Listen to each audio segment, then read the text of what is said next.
मी अजय पांचा, सहशिक्षक सरकारी माध्यमिक विद्यालय होळसमुद्र. SSLC बोर्ड परीक्षेत येणारा प्रश्न आलेख आज आपण शिकणार आहोत. दिलेल्या रेषीय समीकरणाची जोडी आलेखीय पद्धतीने सोडवा. समीकरण आहे x + 2y = 6, x + y = 2. पहिल्यांदा पहिले समीकरण खाली घ्यायचं आहे. x + 2y = 6 घेऊन या पदामध्ये y हे पद अधिक आहे का बघायचं आहे. अधिक आहे ते पद तिथेच ठेवायचं आहे. 2y = हे 6.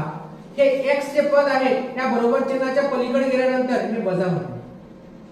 त्यानंतर हे y जसा तसं घ्यायचं आहे. x - 6 - x घेतल्यानंतर हे y चा सहगुणक आहे. y सोबत गुणाकार व्हायला लागले म्हणून हे पलीकडे जाऊन याला भागाकारामध्ये ठेवायचे. तर आपल्याला y = 6 - x/2 हे समीकरण मिळाले. तर या समीकरणामध्ये काय करायचं आहे, x च्या किमती ठेवून y च्या किमती काढायचे. मी तक्ता लिहितो x आणि y. यामध्ये बघा x बरोबर किंमत ठेवते वेळी आपण विचार करायचा आहे की एखादी किंमत ठेवली असता हे वरचा भाग सोडवल्यानंतर 2 पूर्ण संख्या यावं म्हणजे सोपं जाते. अपूर्ण संख्या आलं तर देखील चालतंय पण पूर्ण येण्यासाठी x बरोबर मी काय करतो 2 ठेवतो. x बरोबर 2 ठेवला असता हे y ला y घेतो बरोबर हे 6 वजा x च्या ठिकाणी मी 2 ठेवतो आणि त्यानंतर भागाकारात 2 म्हणजे y बरोबर 6 मधून 2 गेले 4 राहिले छेद 2 म्हणजे y बरोबर 2 का 2 बेदुगणी 4 म्हणजे जेव्हा आपण x ची किंमत 2 ठेवायला लागले तेव्हा y ची किंमत आपल्याला 2 मिळत आहे. आणखी एक किंमत ठेवून बघू. आता x बरोबर या ठिकाणी 4 ठेवू तर आपल्याला भेटणार आहे y बरोबर 6 + 6 ह्या x च्या ठिकाणी मी 4 ठेवतो छेद 2 तर y बरोबर इथं बघितलं तर 6 मधून 4 गेले 2 छेद 2 म्हणजे 2/2 म्हणजे ते उत्तर येणार आहे 1 तर y बरोबर 1. अशा प्रकारे x ची किंमत 4 ठेवला असता y ची किंमत आपल्याला 1 मिळाली. ही आपलं पहिलं मिळवलेला तक्ता आहे. त्यानंतर आपण दुसरा तक्ता दुसऱ्या समीकरणापासून मिळवू. दुसरा समीकरण आहे x + y = 2. तर हे अधिक आहे का वजा बघायचं. अधिक आहे म्हणून मी तिथेच ठेवतो. पलीकडची संख्या जसा तसं लिहितो. x हे या बरोबर चिन्हाच्या पलीकडे घेतो. आपल्याला मिळणार आहे हे अधिक आहे म्हणून वजा. तर आता मी लिहितो तक्ता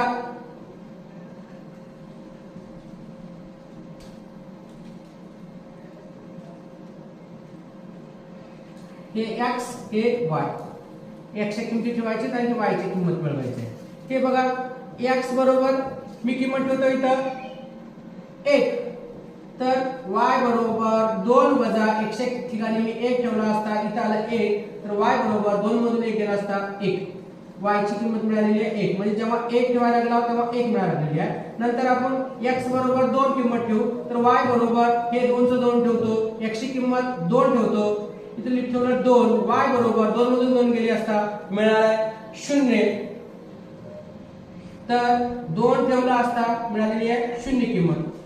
हे 2 तक्ता 1 आणि हे 2 तक्ता दुसरा तक्ता हे दोन्ही तक्ते आपण काय म्हणजे माहितीये का दोन्ही अक्षाच्या आतमध्ये ठेवू.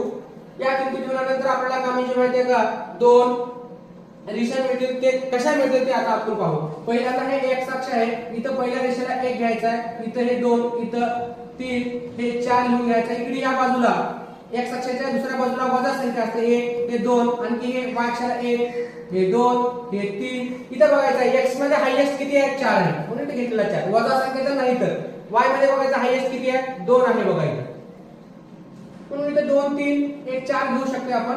मग नंतर इथं वजा 1 वजा 2 तर ही संख्या 2 इथं 2 कुठे बघायचं इथं y किती आहे 2 आहे x 2 आल्यानंतर y 2 आहे. कसं आहे y ते 2 अधिक आहे. अधिक असते की वर वजा असते की खाली घ्यायचं आहे म्हणून जर सरळ 2 येईपर्यंत जातो तर आपल्याला कुठे भेटणार आहे इथं हे काय 2,2 असे सहनिर्देशित बिंदू आहे. दुसरा आहे x चा 4 y 1 अधिक 1 4 कुठं इथं, 1 म्हणल्यानंतर वर जायचं आहे इथं 1 च्या सरळ रेषेमध्ये आणि लिहायचं आहे. किती आहे ते 4,1 हे सरळ रेषे बिंदू आहे. हे घेऊन हे कागदाच्या सरळ रेषा साधून घ्यायचे. किती लांब साधून घेऊ शकते आपण बघा. मी काय करतो की रेषा घेतो, त्या बिंदूला साधून बघा सरळ अशी मी रेषा काढून घेतो. अशा प्रकारची रेषा मिळवणार आहे. समीकरण आहे, पहिलं समीकरण हे आहे आपलं x अधिक इथं लिहितो मी x अधिक 2y बरोबर 6.